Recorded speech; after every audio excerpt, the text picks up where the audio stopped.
Muy buenas tardes a todos. Es un placer para nosotros tenerlos aquí en esta tarde, en esta conversación de 30 minutos, 10 preguntas. Como saben, esta transmisión va a quedar grabada. Pueden consultarla en la página web de la universidad, uninorte.edu.co. Asimismo, ustedes van a poder consultar este podcast al día siguiente a las 12 del día a través de la emisora uninorte.edu.co/emisora. Así que bueno, bienvenidos. Recuerden que estamos con el hashtag Yo me quedo en casa. Todo este espacio ha sido creado para hablar de temas de coyuntura en todo el tema del COVID-19. Queremos brindar estos espacios de conversación en donde los académicos de la universidad ofrecen distintas orientaciones y hablan de lo que está sucediendo actualmente. Y bien, un tema muy importante es todo este tema de la educación virtual para los más pequeños, que es el tema que nos convoca el día de hoy. Así que bienvenidos. Recuerden que pueden hacer sus preguntas a través del chat y estaremos respondiendo, los invitados estarán respondiendo en la medida pues, que van surgiendo las dudas y las inquietudes. Antes de empezar, queremos hacer mención a un programa de becas nuevo que tiene la universidad para estudiar licenciatura en pedagogía infantil. Se trata de la beca del profesor Asa. La convocatoria está abierta hasta el 15 de julio. Así que, bueno, todas las personas que están interesados en estudiar pedagogía infantil van a tener esta opción. Encuentran toda la información de cómo aplicar, cuáles son los requisitos, los documentos en la página web de la universidad. Así que, bueno, pasen la bola a todos los que ustedes creen que pueden estar interesados en este programa de becas. Bien, como todos saben, nuestro tema de hoy es niñas y niños aburridos de las pantallas. Imagínense ese tema, grande, complejo, con muchas aristas por todo lado. Hay retos, hay alternativas de cómo podemos impulsar y hacer que la educación remota para los más pequeños sea de mucha calidad. Entonces, damos la bienvenida a nuestros invitados. Está con nosotros Elsa Escalante, doctora en Ciencias Humanas con énfasis en desarrollo infantil y educación para la primera infancia, licenciada en Pedagogía Infantil. Actualmente Elsa es docente, investigadora y coordinadora del programa de la Maestría en Educación del IESE, el Instituto de Estudios en Educación de la Universidad del Norte. Elsa tiene muchísima experiencia en estos temas, ha sido consultora en distintas organizaciones internacionales y nacionales. Elsa, bienvenida a nuestra conversación. También es un placer para mí presentar a Ulises Domínguez, psicólogo, magíster en psicología y especialista en psicología clínica. Ulises se desempeña como jefe pedagógico del Centro para la Excelencia Docente CEDU de la Universidad del Norte. También es profesor catedrático de la Maestría en Educación y Pedagogía Infantil de la Universidad del Norte, y también con muchísima experiencia en el diseño instruccional de cursos y de ambientes virtuales. Bienvenidos a ambos. Estaré acompañándolos como moderadora de esta conversación. Mi nombre es Edna Manotas. Un saludo nuevamente a todos los que están conectados. Trabajo actualmente como coordinadora de comunicaciones y diseño de material educativo del Centro para la Excelencia Docente CEDU de la Universidad del Norte. Bien, entonces, ¿qué les parece entonces si antes de comenzar, Elsa y Ulises nos hacen un pequeño contexto, nos hablan un poquito de por qué estamos aquí en esta tarde, cuáles son esos grandes temas clave que vamos a abordar hoy en nuestra conversación? Entonces voy a darle la palabra a Elsa. Adelante. Muchísimas gracias, Egna. Pues primero que todo, un placer estar aquí con ustedes y sobre todo compartir con Ulises y con Egna sobre esta importante temática que definitivamente nos aborda y nos preocupa a todos los docentes, a todos los padres de familia, en que es pues las tecnologías, la pantalla y sobre todo estos niños aburridos. Es importante porque ya llevamos 2 meses, incluso un poquito más, y resulta que estamos expuestos a las pantallas, los niños comienzan a desarrollar más y más actividades y comienzan a sentirse cansados, comienzan a sentirse que ya no quieren estar enfrente. Entonces ese es precisamente nuestro abordaje de hoy, los niños que están aburridos, o sea, hay que buscar el placer para esos niños. Es normal que esto ocurra De hecho, por experiencias anteriores, por ejemplo, en la pandemia de SARS en Canadá, que pues se reportó en estudios científicos que uno de los sentimientos más comunes en las personas que estaban confinados es el aburrimiento, casi en un 70% reporta esta parte, la soledad y la frustración. Por otro lado, ya mirando lo que es los recientes estudios 2020 sobre la pandemia de COVID, eh, apunta muy puntual de que la tecnología, el objetivo principal es el bienestar del niño. Entonces, claro, imagínense esos niños expuestos ante las pantallas muchas horas, sobre todo los más pequeños, ante contenidos académicos que unas veces no son los más agradables para el niño, de pronto para nosotros los adultos sí, entonces comienzan a sentirse agotados. Entonces, la idea es tratar en estos minutos abordar esos temas. Por ejemplo, si realmente la educación remota es de calidad para los más pequeños, o por ejemplo, cuáles serían esos tips para realmente optimizar y mejorar esas condiciones, pero sobre todo para que los niños sean felices, porque en este momento en donde todo el escenario emocional nos preocupa, lo más importante en este momento es definitivamente la felicidad de nuestros niños. Entonces, la idea es dar estos tips, por ejemplo, en términos de cómo organizar una rutina para el niño en el día a diario, para qué usar realmente la tecnología, o por ejemplo, qué tipo de actividades pueden ser lúdicas, la duración misma. Entonces, esa es precisamente digamos, las orientaciones o el abordaje que desde mi experticia, que es la calidad de la educación infantil, pues le comparto y pues estoy atenta a todas sus preguntas y cuenten conmigo en todo lo que necesiten. Muchísimas gracias. Gracias a ti, Elsa, claro que sí. Bien, entonces ya tenemos como este primer contexto de esas grandes preguntas que nos orientan hoy. Ahora doy el paso, Ulises, bienvenido nuevamente y bueno, danos un poco también de contexto de cuál va a ser como el abordaje de esta sesión.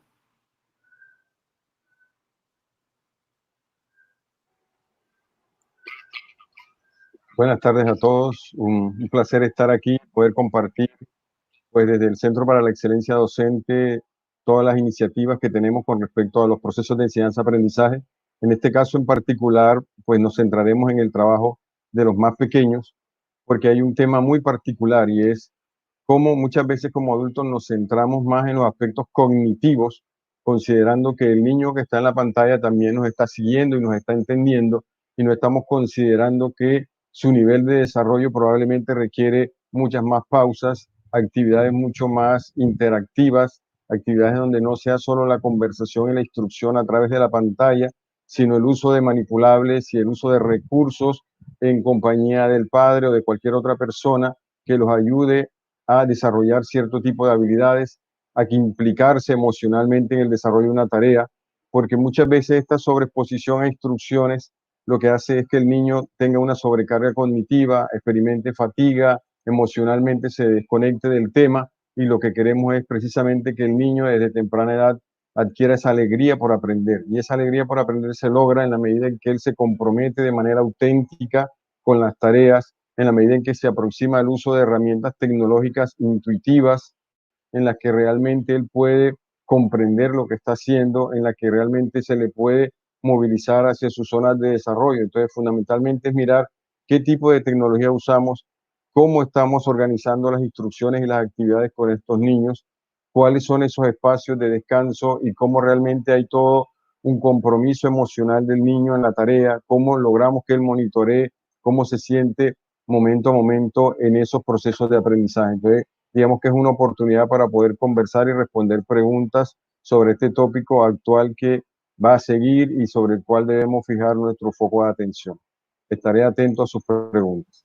Excelente, gracias Ulises. Bien, como ambos lo han mencionado, cómo encontrar esa alegría y el gozo de aprender, ¿verdad? En estos momentos. Antes de continuar con nuestra primera pregunta, saludamos a las personas que están conectadas. Tenemos 90 personas conectadas en estos momentos. Ya saben que pueden encontrar la grabación también mañana en la página web. Ah, no, aquí me están diciendo que son 138 personas. Muchísimas gracias por estar acá. También saludar a las personas que se están conectando desde otras ciudades y regiones distintas a la costa atlántica, de las ventajas de la virtualidad, ¿no? Que nos ven personas fuera de Barranquilla. Bien, entonces vamos a empezar por la pregunta así neurálgica.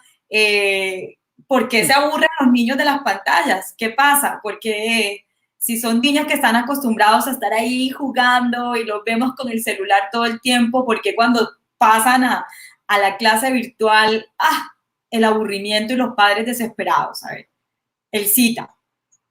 Bueno, Egna, eso tiene una clave importante y se llama la libertad. Resulta que cuando la condición importante para uno disfrutar, el goce, esa palabra que tanto les gusta a los docentes y a los padres, que es la actividad lúdica, cuando nosotros hablamos de lúdica, necesitamos hablar de libertad, necesitamos hablar de un goce y una motivación que es intrínseca. Entonces, ¿qué pasa? Que los niños e incluso los adultos podemos durar muchas horas disfrutando de lo que nos gusta. Entonces, cuando muchas veces se hacen las planeaciones de los docentes y de los padres, estamos pensando en nosotros y no estamos pensando en aquello que al niño le gusta. Entonces, a pesar de que pues, puede ser muy divertido, o sea, por ejemplo, para mí un videojuego puede ser muy emocionante. Hombre, no todos los videojuegos le tienen que gustar a los niños, no todas las apps tienen que gustarle a los niños, no todas las canciones tienen que gustarle a los niños. Entonces, como ese gusto es algo muy personal, cuando están expuestos a una actividad que no está necesariamente ajustada a esos gustos, entonces es cuando comienzan a aburrirse. Y otro factor muy importante es la duración, porque si bien los niños se pueden autorregular y pueden estar expuestos a actividades que no sean de su preferencia, comienza a influir cuando esas actividades que no son tan divertidas de pronto para los niños comienzan a influir, digamos, el tiempo de duración, cuando dura, dependiendo de la edad, ese es un elemento. Claro que uno diría, bueno, pero ¿acaso es que los niños necesitan correr, disfrutar? Sí, ellos necesitan correr y disfrutar, pero me encanta esa pregunta porque es que el niño puede durar muchas horas sentado siempre y cuando es lo que ellos le llama la atención. Entonces eso es algo que hay que tener en cuenta y hay que comenzar a escuchar y hablar a través de los diferentes lenguajes del niño para conocer al niño, para conocer sus gustos y aproximarse a él. Bien, entonces, Ulises, tomando en cuenta lo que plantea Elsa, ¿cuál es entonces la prioridad en las clases remotas para los más pequeños? ¿Cuál debería ser entonces el enfoque? Y tenemos, nos están reportando docentes de chiquititos de 4 años. ¿Cuál sería entonces el enfoque a partir de lo que está planteando Elsa?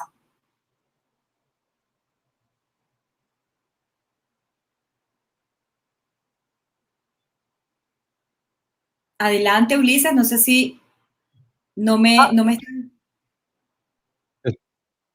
¿Me escuchan? Sí, ahora te escuchamos, adelante. ¿Sí? Sí. ¿Escuchaste mi Muy bien. pregunta? Sí. Digamos, entrecortada se escuchaba. Vale, voy a repetir la pregunta. De acuerdo con lo que planteó Elsa, ¿cuál es Oh, entonces el enfoque que debemos darle a esas clases remotas para los niños más pequeños? bueno, indudablemente hay que considerar que el foco de atención en el trabajo con niños más pequeños tiene que ver con el desarrollo de su emocionalidad, el desarrollo de las habilidades básicas de pensamiento, podría decirse la capacidad para observar, para identificar, para discriminar elementos de su entorno, pero fundamentalmente centrarse en cómo el niño se siente en ese proceso de aprendizaje. No olvidar que en esa etapa, más que preocuparse por sumas, restas, multiplicaciones, ortografía, que a veces parecen cosas tomadas de los cabellos, es preocuparse por el desarrollo emocional del niño, porque el niño aprenda a participar, aprenda a interactuar, porque el niño aprenda a expresarse a través del dibujo, a través de sus palabras. Y entonces aquí un elemento importante es cómo utilizar recursos de la tecnología e incluso la habilidad del docente para conectar al niño a través de su narrativa, a través de sus propuestas de actividades lúdicas, en las que el niño sienta que está comprometido en su proceso de aprendizaje, sienta que puede avanzar y que puede demostrar que está aprendiendo, que el niño sienta que tiene la posibilidad de participar, que tiene la posibilidad de tomar decisiones, por muy sencillas que nos parezcan a nosotros como adultos, y muy importante que el niño sienta que hace parte de un grupo, que sienta que es escuchado y que recibe retroalimentación de manera constructiva. Entonces, estos son elementos que el profesor debe tener muy pendiente cuando está interactuando con los niños a través de estos espacios donde indudablemente tenemos una comunicación mediada por una pantalla, donde no está esa posibilidad de cercanía del profesor. Entonces, en ese caso es mucho más prioritario, mucho más importante que el profesor se apegue a todas esas estrategias que generen presencia social y emocional con los niños, y que progresivamente vaya incitando todo el tema de la conexión del niño con las tareas y con las actividades que indudablemente le van a ayudar a desarrollar sus habilidades cognitivas. Bueno, muy bien. Entonces, tenemos allí varias variables, que es el tema emocional, el tema lúdico.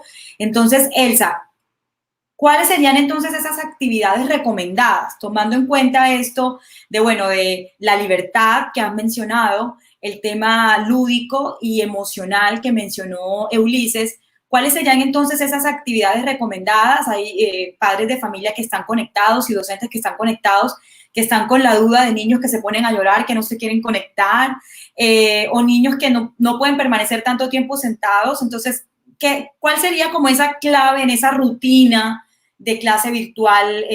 ¿Podrías explicarnos un poquito esta parte de la rutina y las actividades?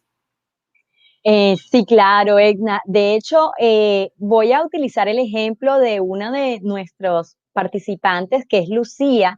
Lucía nos comparte una experiencia que yo creo que de pronto todos ustedes se pueden sentir identificados, y es que ella tiene un chiquito en su clase de 4 años que no quiere conectarse, que empieza a llorar, da gritos, y entonces Lucía, preocupada, dice, hombre, ¿qué estrategias hay para que el niño disfrute más?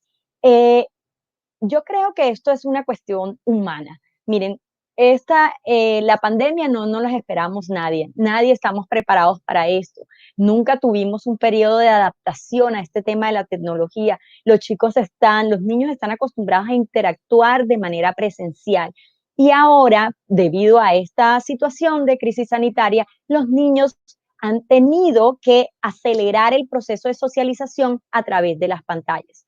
Entonces, cuando los niños no están en un escenario que se sienten cómodos, lo más seguro es que el niño comience a manifestar su inconformidad a través del llanto, a través de que, por ejemplo, incluso no quiere comer, no quiere hablar, está como que fastidiado, o por el contrario, tenemos los chicos que no se sientan, quieren correr. Entonces, todo esto es normal. Yo creo que más que pensar en las estrategias de cómo volver la clase divertida, el primer paso realmente es trabajar en el niño, en la adaptación a este escenario. Los niños en la parte, digamos, en sus primeros años de vida, ellos son muy emocionales, ellos necesitan la conexión, y esa conexión generalmente se da de manera presencial.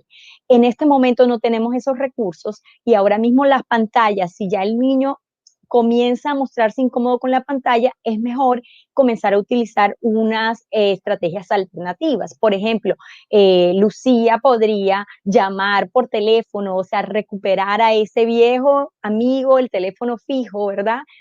O incluso mensajes de texto, fotos, tratar de reconectar con los niños, digamos, a esa parte emocional. Entonces es como que de pronto podría llamar al niño, ¿cómo estás? Mira, un amiguito te quiere hablar, un amiguito te mandó la foto. Entonces es como para tratar de acercar al niño otra vez esa conexión, y que ya vea el computador nuevamente como ese medio que le permite, digamos,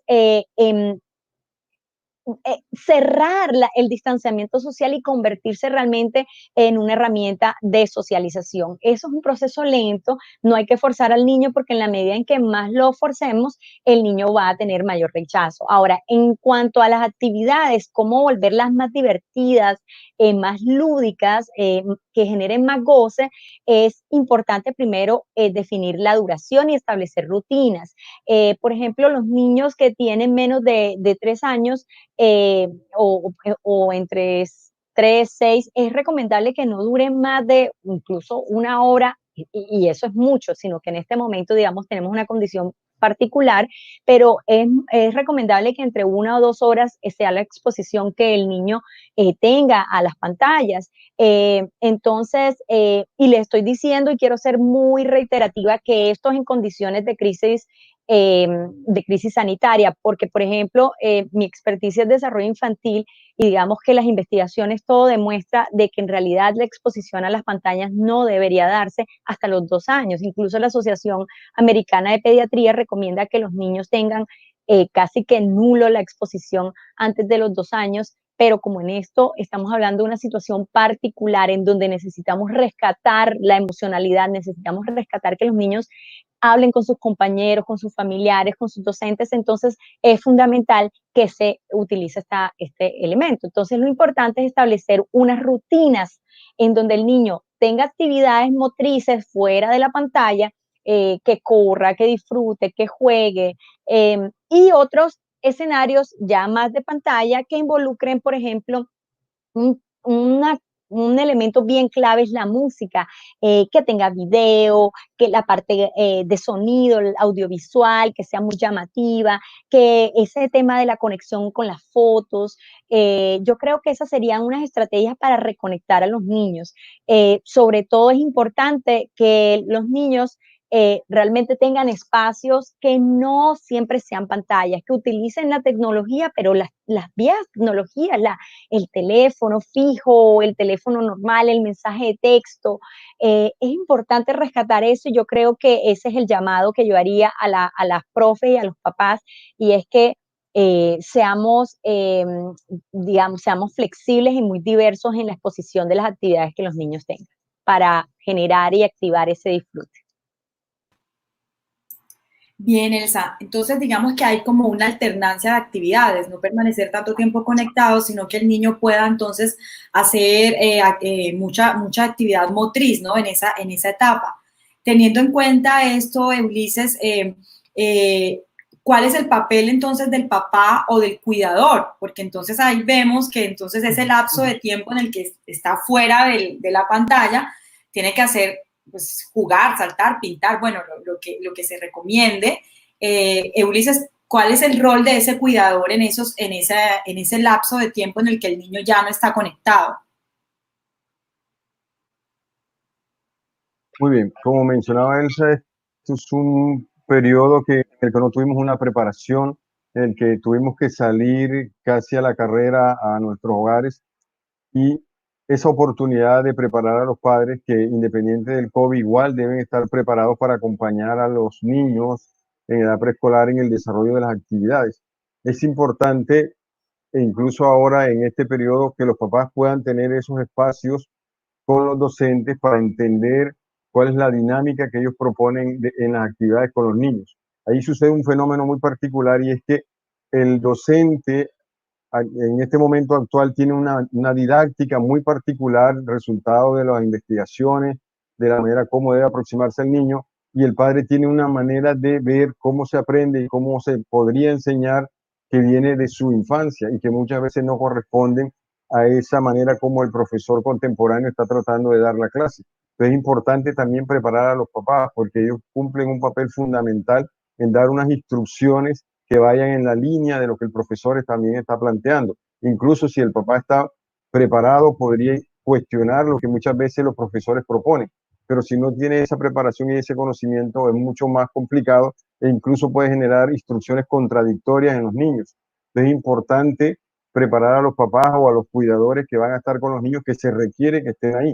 Es decir, no es colocar al niño frente a la pantalla y dejarlo asumiendo que él va a seguir las instrucciones, sino que necesitamos nosotros como papás también estar ahí pendientes de qué es lo que se le está pidiendo al niño que haga para poder orientarlos y tener la claridad también de cómo debe ser nuestra orientación como papá para que realmente se pueda potenciar ese aprendizaje del niño frente a las pantallas.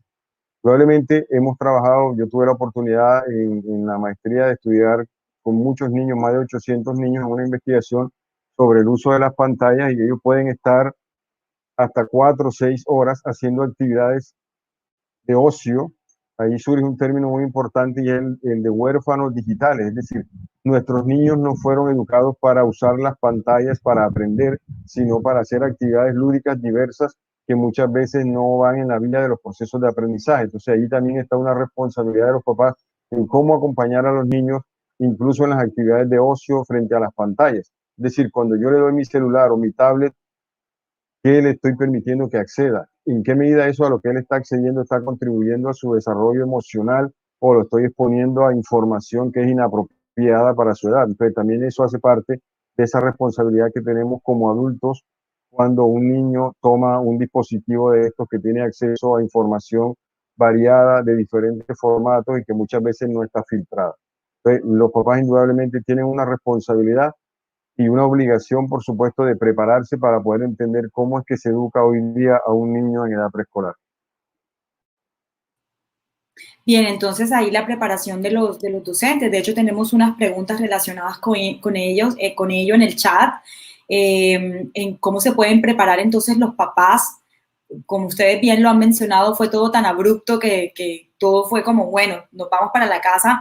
Entonces, ¿cómo se puede ir preparar? ¿Cómo el colegio puede establecer ese diálogo entre los padres para que el padre efectivamente cumpla este rol de apoyo en la educación y no se convierta entonces en un obstáculo de lo que el niño está desarrollando? No sé, Elsa, si puedes complementar este ítem.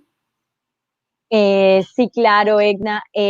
Veo en las preguntas de los participantes que, digamos, por ejemplo, Marta dice, ese es el reto de los profesores. Mary también dice de rescatar pues la labor del ludotecario, por ejemplo. Tenemos a Yaniva que también dice, hombre, ¿qué podemos hacer? Los docentes se están manifestando. Vemos a Snyder que también propone, hombre, este es un gran reto de los profesores en contenidos. Darwin incluso pregunta cómo hacemos esa conexión emocional también desde la parte de los profesores, ¿verdad? Yo quiero, ante todo, digamos, hacer un llamado a, a que todos trabajemos unidos. Miren, cuando nosotros, y ahí te contesto, Egna, eh, la clave para, para hacer que colegios y padres trabajen de manera integrada es que todos tengamos un objetivo en común. Y el objetivo en común es una cosa, y es que los niños estén emocionalmente estables, estén felices y que disfruten de la experiencia educativa, pero ante todo que se desarrollen. Miren, los contenidos académicos en este momento entran a jugar, digamos, un papel no tan protagonista. Y de hecho quiero que sepan que el tema de calidad de la educación infantil, sobre todo en la primera infancia, háblese de primera infancia de 6, 7, desde el nacimiento a los 6, 7 años de edad. Cuando nosotros abordamos el tema de calidad de la educación de la primera infancia, conceptualmente desde muchos años atrás se habla de bienestar y se le da la prioridad a toda la parte emocional. Entonces, si bien es importante, por ejemplo, los contenidos, las letras, que aprenda, que escriba, eso es importante, pero digamos que para todo hay tiempo. Y ahora mismo realmente el confinamiento, en este momento lo que llevamos son 2, 3 meses. Entonces lo más importante en ese momento es recuperar ese concepto de la calidad de la educación infantil y pensar que lo importante es lo emocional. Entonces, cuando padres y docentes trabajan de manera común hacia ese objetivo, es donde se da la clave de todo, porque vemos en las noticias que está esa tensión, que es que los profes tenemos el peso, los papás dicen, no, es que yo también tengo el peso, y entonces aquí el cuento es que quién tiene más peso, y la realidad es que todos tenemos peso, incluyendo el niño. Entonces, no es que el colegio necesite jalonar al padre o el padre jalonar al colegio y a los profesores, sino que realmente es ponernos de acuerdo, y mi recomendación es trabajar todos en un diálogo en donde establezcamos, digamos, cuáles son las prioridades, es decir, recordar al padre que escogió a esos jardines infantiles con confianza, o sea, los padres de familia no están ahí porque los obligaron, ellos escogieron y aman ese colegio y por eso están ahí, y los docentes también están trabajando en esos lugares porque lo quieren, y los dueños de colegios y entidades también disfrutan que los hijos, que los niños estén ahí. Entonces, la prioridad ante todo es que se establezca un diálogo en donde nos liberemos de culpas, en donde pensemos que en realidad ambas partes, es decir, padres y docentes, necesitamos trabajar de manera integrada, y yo creo que esa es la estrategia más importante. Entonces, ¿cómo preparar? Los padres necesitamos decirle a los niños a los profes cómo están viviendo los niños, quiénes son los niños, y por otro lado, los docentes deben darle los tips pedagógicos para que los padres lo puedan trabajar. Es decir, que nos tenemos que retroalimentar y trabajar colectivamente. Esa es la estrategia que está funcionando en este momento.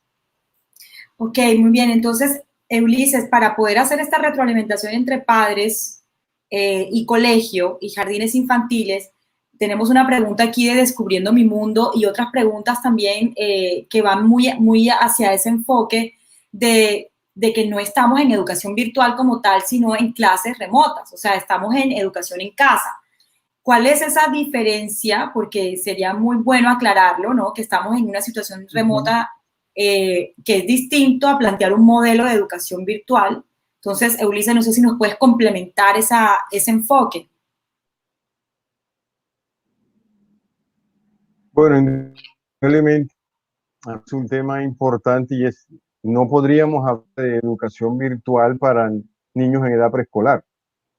La educación virtual requiere un nivel de desarrollo cognitivo, emocional, una capacidad de autorregulación que indudablemente es para un adulto joven, por ejemplo. Incluso hoy día también se cuestiona el tema de los bachilleratos virtuales que existen, porque allí está el tema de realmente el nivel de compromiso y de participación del estudiante, partiendo de la buena fe de que es el estudiante el que participa y hace las tareas, porque también tenemos problemas muy graves de suplantación de identidad y de plagio, que es muy difícil de controlar con la tecnología actual.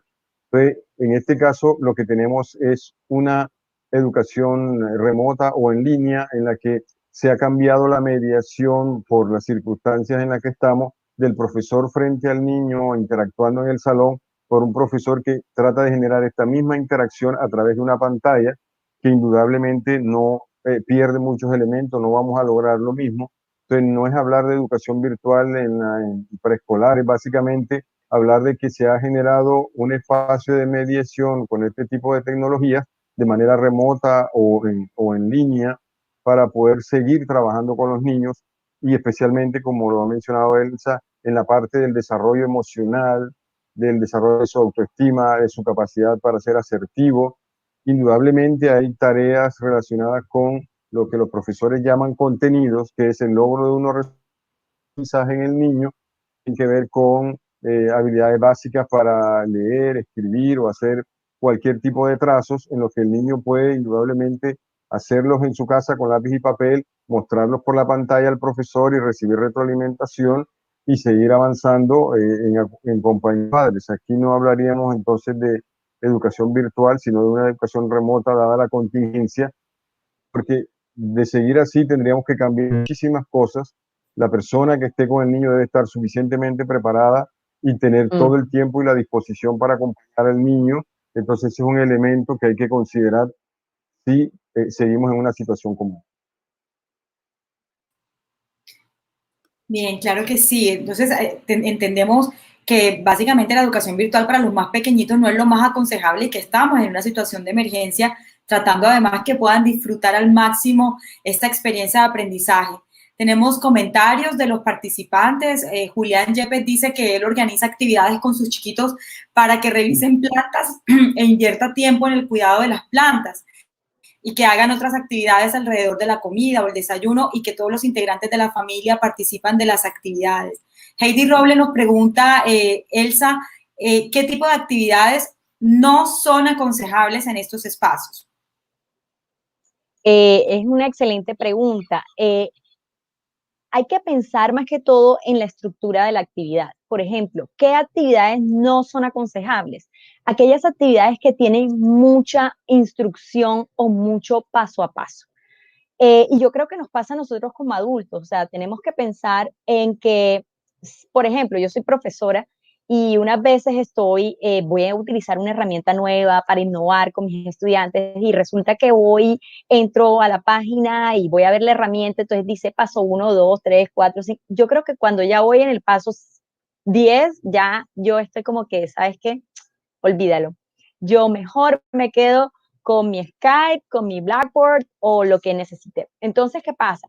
Que lo mismo pasa, es más, peor pasa con los niños, porque ellos, yo mencioné al inicio de mi presentación, cuando estaba hablando de la importancia, digamos, de este tema, que uno de los sentimientos que los científicos han demostrado que se presenta en mayor medida en pandemias como SARS en Canadá e incluso en este momento en COVID, es el tema de la frustración.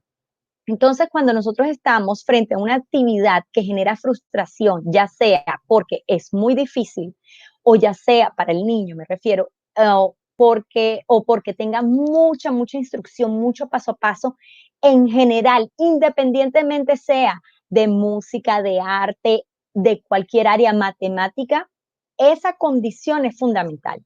Que sea simple, que sea, yo le llamaría intuitiva. Las mejores actividades son las que tú no necesitas mucho conocimiento para desarrollarlas, sino que tu instinto te lleve. Entonces, aquellas actividades excesivamente estructuradas no son aconsejables. Tampoco son aconsejables las actividades que son muy largas.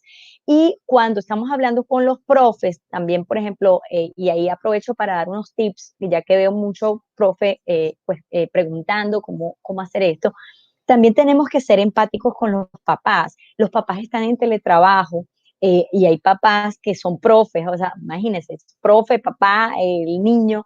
Entonces, se necesitan actividades simples que, hombre, es importante la participación del adulto, pero también el niño necesita un tiempo libre.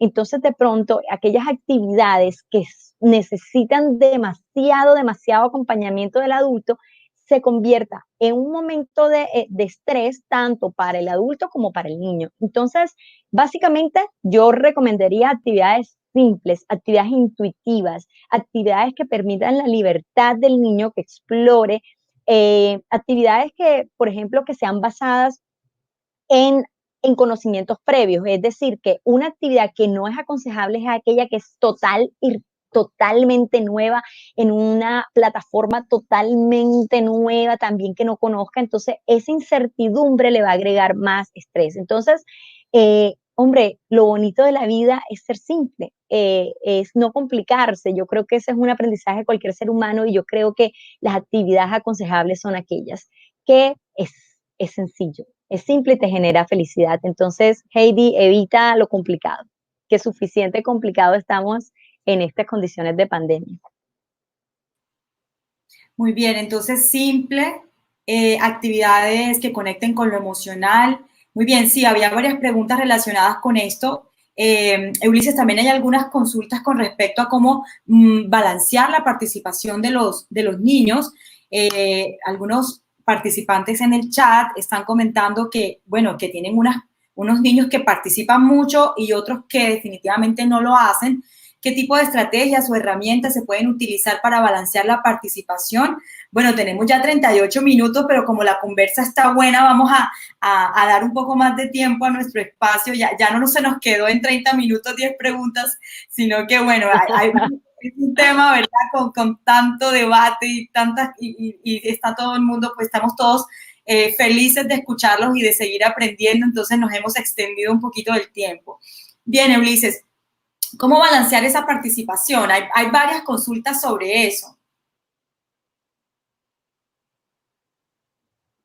Bueno, desde las estrategias de trabajo colaborativo o cooperativo, pues sugieren muchas cosas. Una de ellas para el trabajo con niños es que ellos puedan tener unas fichitas con números, por ejemplo, dependiendo de la duración de la actividad, que no sea mayor de 40 minutos, podrían tener cada niño 3 fichas que debe usar a lo largo de la sesión. Entonces, al levantar la ficha, tiene la posibilidad de yo quiero participar y ahí va gastando las fichitas y luego así, la idea es que todos puedan hacerlo en sesiones, en participaciones que no duren más de 30 segundos o un minuto. Entonces, esto ha funcionado muy bien. Yo les recomiendo un sitio web que se llama edutopia.org porque es todo el trabajo con niños en preescolar y primaria y publican permanentemente resultados de investigación y estrategias para trabajar en el aula y fundamentalmente es eso, crear artefactos, materiales que los niños puedan o los papás puedan imprimir y tenerlos en la casa para que el niño los use y él pueda tener la oportunidad de levantar la mano y que el profesor estimule que eso se pueda hacer de manera positiva. Entonces, eso de dar la oportunidad también es una manera de propiciar la habilidad del niño para interactuar, para exponer sus puntos de vista, que se conecte con la cámara, que pueda expresarse y que no sea la tecnología un espacio para relegarse. Esto a veces sucede también en el aula, pero el profesor tiene la posibilidad de acercarse al niño, de preguntarle y de motivarlo a participar. Aquí, en este caso, tiene que aludir a otros recursos que indudablemente podrían ser recursos provenientes de la plataforma, pero allí requiere que el niño tenga mucha claridad sobre cómo interactuar con esa plataforma. Lamentablemente, esas plataformas que tenemos hoy día, Meet, Zoom, Blackboard, cualquiera de estas, no están pensadas para niños en edad preescolar, tienen unas interfaces muy complicadas de comprender para ellos, entonces se requiere de elementos externos como fichas o materiales de apoyo en los que el niño pueda ir utilizando y pueda ir demostrando que quiere y puede participar. Entonces, siempre es importante apoyarse en estas estrategias que ahora con este tema del COVID han surgido mucho más.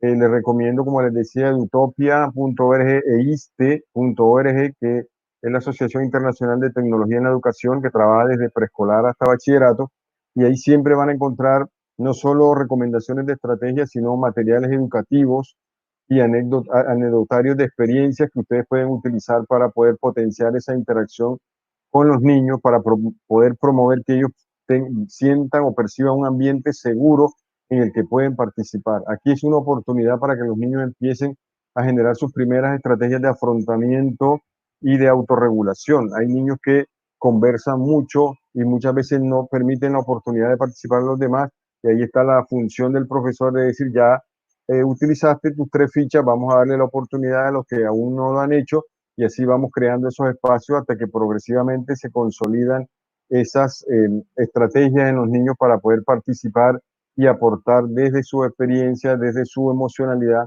aquello que ellos consideran que es importante en la dinámica de la clase. Muy bien, excelente recomendación. Entonces, trabajar con fichitas puede ayudarle mucho a que los niños puedan ir equilibrando, ir aprendiendo sus momentos de participación. Estamos muy complacidos además porque en el chat todos están compartiendo sus experiencias, ¿no? Están los profes diciendo, en mi colegio hacemos esto, los padres de familia también están dejando ideas para que los demás entonces se vaya creando una comunidad que estamos compartiendo todos ideas de las cosas que han funcionado y también de las cosas que no han funcionado. Y bien, para ir cerrando, entonces nos dejan esta pregunta de la evaluación. ¿Se evalúa estos ciclos? ¿Se evalúa este momento? Elsa, ¿puedes aportar en este punto de la evaluación cómo se aborda entonces si el niño hizo lo que tocaba el logro, si va a avanzar al siguiente nivel? En este momento, eso ¿cómo se aborda la evaluación?